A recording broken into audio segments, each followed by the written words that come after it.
Քրիստինե Վարդանյանը դալիճում չէ, Հարություն։ Հա, վայ, 1000 ներողություն, 1000 ներողություն։ Համեցեք, Տիկին Վարդանյան։ Քաղաքացիական պայմանագիրը անցալով Ռուբեն Ռուբինյանի թեմայի մեջ մնալու կոչին քննարկում էր կաթողիկոսի հետ կապված հարցը։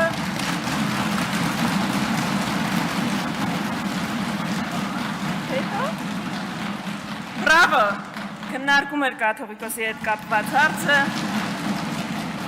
Շատ լավ, եկեք խաղանք ես խաղը։ Քննարկում էր կաթողիկոսի հետ կապված հարցը։ Ամենայն հայոց կաթողիկոսը Գարեգին երկրորդն է։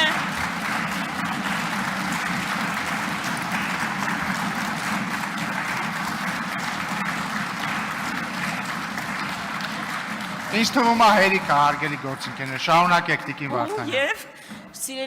սիրելի հայրենակիցներ, ներողություն, մանկապարտեզի նախապատրաստական կուրսի հերթական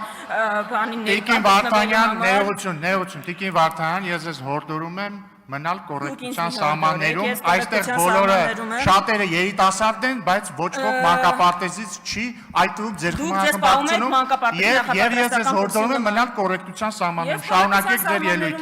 շարունակեք ձեր ելույթը։ Կթողեք շարունակեմ։ Հիմա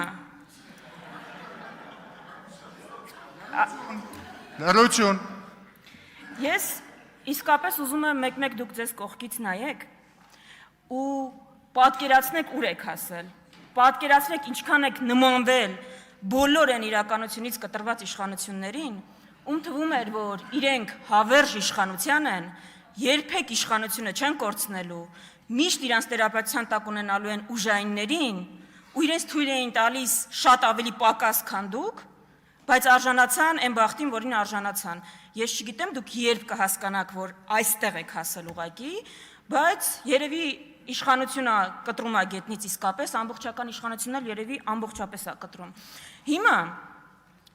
հասկանում եք, մենք հասել ենք այնտեղ քաղաքացիական պայմանագիրը, սիրելի հայրենակիցներ, այստեղից ուզում եմ վարի հնազանդեցման քաղաքականություն։ Այսինքն իրենց համար խնդիր չի, որ Իլհամ Ալիևը պահանջում է սահմանադրություն, ու իրենք գնում են այդ սահմանադրությունը իրագործելու ճանապարհով։ Իրենց համար խնդիր է, որ ընդդիմությունը խոսում է դրա մասին, անելու մեջ խնդիր չեն տեսնում։ Իրենք տեսնում են խնդիր դա բարձրաձայնելու մեջ։ Ես վատ նորություններ ունեմ քաղաքացիական պայմանագրի համար, մենք Իլհամ Ալիևի PR ընկերությունը չենք։ Դուք կարող եք, մենք չենք, մենք նրա համար չենք ձայն ստացել, որ լսենք իր հայտարարությունները, սպառնալիքները, մանավանդ այն պարագայում, երբ 8 տարի ինչ ասել է իրականացրել է, ու գանք այստեղից մտածենք դա ոնց փաթեթավորենք, որ մեր ժողովուրդը չհասկանա ինչի մասին է խոսքը։ Ավելին սիրելի քաղաքացիներ, այս դահլիճում մեզ ինչ ասես կարող են անվանել ճշմարտությունը ասելու համար, բայց ճշմարտությունը ասելը ոչ թե ընդդիմության իրավունքն է, այլ պարտականությունն է, որովհետև եթե մենք հիմա չգանք ձեզ ճշմարտությունը ասենք, դուք մի քանի տարի հետո, որոշ ժամանակ հետո գալու եք ասեք մենք կարող է չենք կարդում, մենք այդ իրավունքը ունեինք, զբաղված էինք սոցիալական խնդիրներով, բա դուք ինչ եք անում, ինչի մեջ չէիք զգուշացնում այս ամեն ինչի մասին, դրա համար դա մեր պարտականությունն է, ու ես ուղղակի ուզում եմ մի օրինակով էլի ցույց տալ, որ նոր սահմանադրություն ունենալ Հայաստանում բացառապես Ալիևյան պահանջ է եւ դա Ալիևի սահմանադրությունն է, այստեղից սիրելի հայրենակիցներ, քաղաքացիական պայմանագրի անդամները ասում են դա միշտ մեր օրակարգն է եղել։ Սուտ է, իրենց օրակարգը երբեք իրենք չեն խոսել նոր սահմանադրության մասին, մշտապես խոսել են սահմանադրության ընդհատեք ինձ, խոսել են սահմանադրության բարեփոխումների մասին եւ դրա մասին խոսել են բոլոր իշխանությունները։ Հիմա նայեք, խնդրում եմ այս նկարը։ Իլհամ Ալիև 2021 թվական Հայաստանը պետք է մշակի եւ ընդունի նոր սահմանադրություն։ Նիկոլ Փաշինյան 2024 թվական Հայաստանի Հանրապետությունը կարիք ունի նոր սահմանադրության, ոչ թե սահմանադրական փոփոխությունների, այլ նոր սահմանադրության։ Դուք չեք կարող ինձ ցույց տալ օրինակ, երբ քաղաքացիական պայմանագիրը խոսել է ոչ թե սահմանադրության փոփոխությունների, այլ նոր սահմանադրության մասին Իլհամ Ալիևի պահանջից առաջ։ Հիմա ամբողջ հարցը այն է, որ այն հանրաքվեն, որը դուք մեզ համար ուզում եք նախանշել, նախ չեք ստացել դրա համար մանդատ իրագործելու, ինչ էլ անեք, դա ապօրինի լեգիտիմ է լինելու, բայց ես ուզում եմ էլի առանց այդ հնազանդեցման բանին համաձայն լինելու, մեր քաղաքացիներին ուղիղ ասել դա ինչ է նշանակում։ Սիրելի քաղաքացիներ, մեր սահմանադրությունը հնարավորություն չի տվել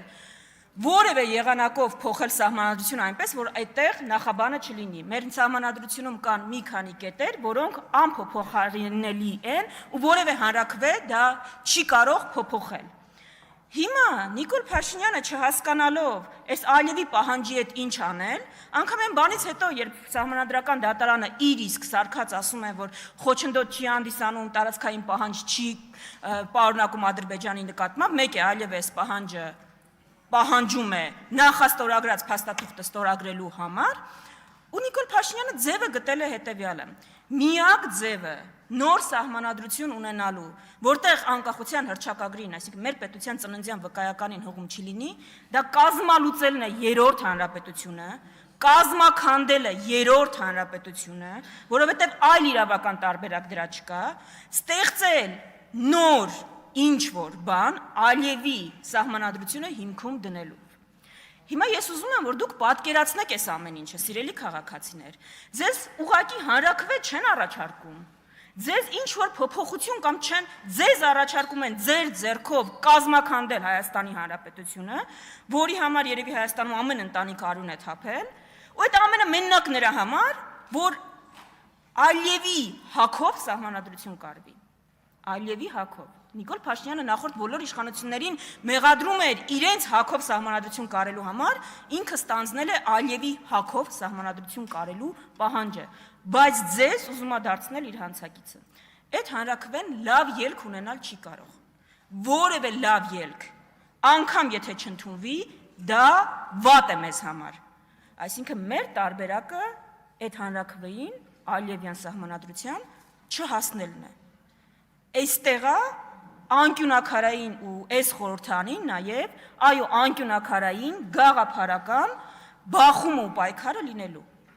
Դուք այդ ձայնը չեք տվել իշխող ուժին, ես չգիտեմ իրենք ինչ կմոգոնեն, բայց դուք այստեղ ունեք դաշնակից ընդդիմությանը ու մեր առաքելությունն է, այո, դա թույլ չտալը։ Ես այստեղ անգամ չեմ ուզում անդրադառնալ այդ որ կոնֆլիկտացին են ասում եւ այլն ասում, կոնֆլիկտացինն էլ է իրենց քաղաքականությունը, իրենք են ընդհանրապես դա չի խնդիրը։ Խնդիրը հարցի էությունն է։ Եթե Հայաստանի Հանրապետությունը ունենում է Ալիևի պահանջած սահմանադրությունը, լինում է այն պետությունը, որը պատկերացնում է Ալիևը, Հայաստանի Հանրապետությունը կորցնում է իր իմաստը, կորցնում է այն, ինչի համար հայերը ընտրում են Հայաստանի Հանրապետությունում ապրելը։ Ես ուզում եմ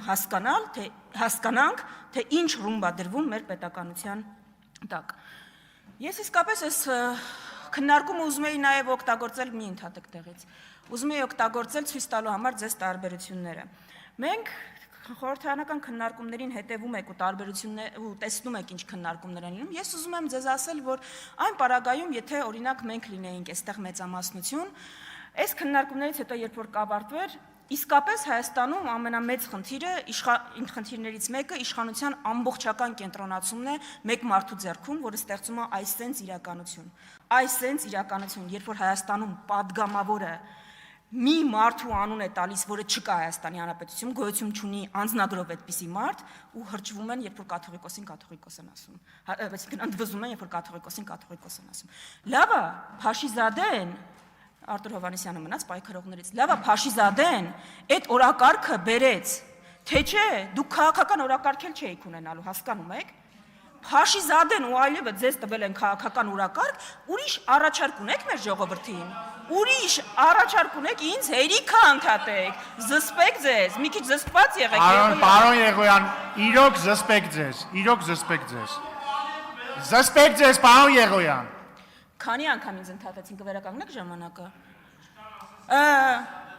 Ամոթը։ Պարոն Եղոյան, ես ձեզ նախազգուշացում եմ հայտարարում։ Նախ մի գոռացեք, երկրորդը ամոթը պարոն Եղոյան, Փաշիզադեի ու Ալիևի պահանջներ իրականացնելն է։ Դրանց մասին զգուշացնելը չի, ամենամեծ ամոթը դա է։